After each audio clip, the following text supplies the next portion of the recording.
ഈസ്റ്ററായിട്ട് പരിപാടി ഇതല്ലേ? വാ കയറി വാ നോക്കാം. ഈസ്റ്ററായിട്ട് നമ്മുടെ 3 കൂട്ടുകാർ ചേർന്നിട്ട് ഒരു വീട്ടിലാണ് പരിപാടി. ഞങ്ങൾ മത്തായുടെ വീട്ടിലാണ് പരിപാടി. നമ്മുടെ പരിപാടി എന്ന് പറയുന്നത് ബട്ടർ ചിക്കൻ. ഞങ്ങൾ ബട്ടർ ചിക്കനും അപ്പവും അതാണ് ഞങ്ങൾ ഏറ്റവും. നമ്മുടെ ബട്ടർ ചിക്കന്റെ പരിപാടി എല്ലാം കഴിഞ്ഞു. ഇവിടെ അടുത്തോട്ട് നല്ല കാണാൻ പറ്റും. ഇനി ലാസ്റ്റ് ആയിട്ട് ക്രീമും കൂടെ ഒന്ന് ഒഴിച്ചു കഴിഞ്ഞാലുണ്ടല്ലോ ആ പരിപാടി അത് ഓഫ് ചെയ്തിട്ട് ലാസ്റ്റ് ആ ക്രീമും കൂടെ ഒന്ന് കാണിച്ചു കഴിഞ്ഞാൽ നമ്മൾ സെറ്റ് സംഭവമായി. നമ്മളൊരു 10-15 പേരുണ്ട്, അതുകൊണ്ടാണ് കേട്ടോ ഇത്രയും ഒഴിക്കുന്നത്. ഓക്കെ, കളറൊന്നും ചേർത്തിട്ട് സെറ്റപ്പ് ബട്ടർ ചിക്കൻ. ഇതിന്റെ റെസിപ്പി ഒക്കെ നമുക്ക് പിന്നെ പറയാം, അതല്ലല്ലോ കാര്യം. റെഡി ആയിട്ടുണ്ട് നമുക്കുള്ള ബട്ടർ ചിക്കൻ. ഒന്ന് പിന്നെ സാലഡ് റെഡി. അപ്പത്തിനുള്ള മാവ്. ഓക്കെ, അപ്പച്ചട്ടി.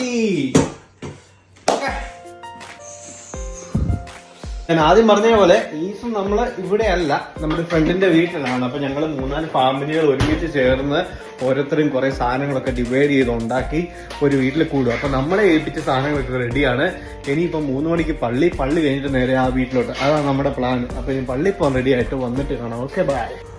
ഒട്ടുമിക്ക പ്രവാസികളുടെയും ഈസ്റ്ററും വിഷുവും ക്രിസ്മസും ഒക്കെ ഇങ്ങനെയൊക്കെ തന്നെ ആയിരിക്കും. ഒരുമിച്ച് കുറച്ച് കൂട്ടുകാരും അല്ലെങ്കിൽ ബന്ധുക്കളൊക്കെ അടുത്തുണ്ടെങ്കിൽ അവരുടെ വീട്ടിലും ഒക്കെ ആയിട്ട് അങ്ങ് പോകും. വീട്ടിൽ നിന്ന് കുരിശുമല കയറ്റമൊക്കെ കഴിഞ്ഞ് വിളിച്ചിട്ട് പറഞ്ഞത് ഇപ്പം പഴയതുപോലെ ആളൊന്നും കുരിശുമല കയറാനും ഒന്നും ഇല്ലെന്ന്. കാരണം നാട്ടിലുള്ളവരെല്ലാം ഇങ്ങനെ വിദേശ രാജ്യങ്ങളിലെ ഇവിടെയൊക്കെ ആണെങ്കിൽ കഞ്ഞികൂടിയൊക്കെ കഴിഞ്ഞിട്ട് വീട്ടിൽ പോയി ഇറങ്ങിയപ്പോൾ പിന്നെയും കഞ്ഞിക്കുള്ള ക്യൂ പിന്നെയും നിൽക്കുന്നേ ഉള്ളൂ. അതുപോലെ ആളുകളൊക്കെയാണ് ഇവിടെ പള്ളിയിൽ പോകാനും അതുപോലെ തന്നെ ഇങ്ങനെയുള്ള ഫംഗ്ഷനൊക്കെ കൂടാനും ഒക്കെ. സമ്മർ സീസൺ ആയിക്കഴിഞ്ഞാൽ പിന്നെ ഇംഗ്ലണ്ടിലെ പല റോഡുകളിലും ഇങ്ങനെയുള്ള ഭയങ്കര കാഴ്ചകളൊക്കെ കാണാം കേട്ടോ.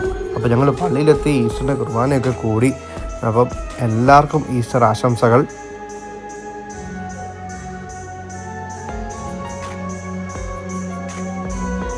അപ്പോൾ പള്ളിയിലെ പരിപാടിയൊക്കെ കഴിഞ്ഞിട്ട് ഞങ്ങൾ നേരെ മത്തായുടെ വീട്ടിലെത്തി. അപ്പം നമ്മുടെ ടീമംഗങ്ങളെല്ലാം എത്തിയിട്ടുണ്ട്. കുട്ടിപ്പാട്ടാളം അവരുടെ പരിപാടി, അവരുടെ ലോകത്തിലേക്ക് അവരങ്ങ് കയറിയേക്കും കേട്ടോ. ഇനിയിപ്പോൾ അവരെ നിയന്ത്രിക്കേണ്ട കാര്യമൊന്നുമില്ല, അവർ തന്നെ സ്വയം നിയന്ത്രിച്ച് അങ്ങ് നിന്നോളും. എന്നാലും നമ്മുടെ ഒരു സൂപ്പർവിഷൻ എപ്പോഴും പിള്ളേരുടെ മുകളിലുണ്ട്.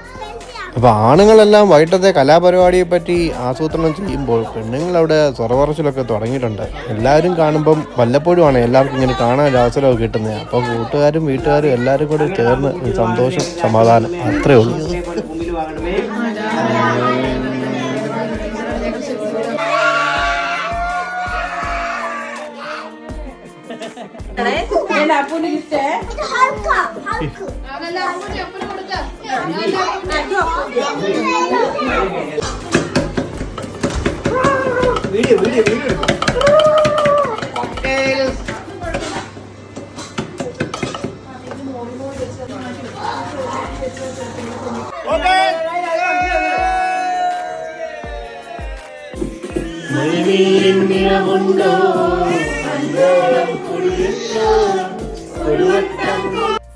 കഴിക്കാൻ എന്നാ നോക്കിയേക്കാം കേട്ടോ.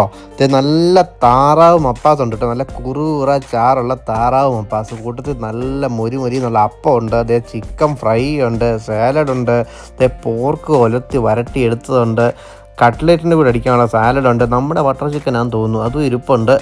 രണ്ട് അപ്പം കണ്ട നല്ല മൊരുമൊരാന്നുള്ള അപ്പമുണ്ട്. അപ്പം ഇതെല്ലാം കൂട്ടി ഞങ്ങളൊരു പിടിപിടിക്കാൻ പോവുകയാണ്. ഇനി പിള്ളേരുടെ കലാപരിപാടികൾ അത് ഒരു സൈഡിൽ കൂടെ നടന്നോട്ടെ. അപ്പം ഞങ്ങളുടെ ഈസ്റ്റർ ഇങ്ങനെയൊക്കെ ആയിരുന്നു. നിങ്ങളുടെ ഈസ്റ്റർ എങ്ങനെയാണെന്നൊക്കെ അതിൻ്റെ ഇതിന് പിക്ചേഴ്സൊക്കെ ഉണ്ടെങ്കിൽ ഈ വീഡിയോയുടെ അടിയിൽ കമൻറ്റ് ചെയ്യാൻ മറന്നു പോയേക്കരുത്. അപ്പം നല്ല നല്ല സുഹൃത്ത് ബന്ധങ്ങളൊക്കെ എപ്പോഴും നമ്മളെ മുറുക്കി പിടിച്ച് മുന്നോട്ട് നടക്കുക. അപ്പം എല്ലാവർക്കും നല്ലൊരു ഹാപ്പി ഈസ്റ്റർ ആശംസകൾ വീണ്ടും നേരുന്നു. Bye from streets and food.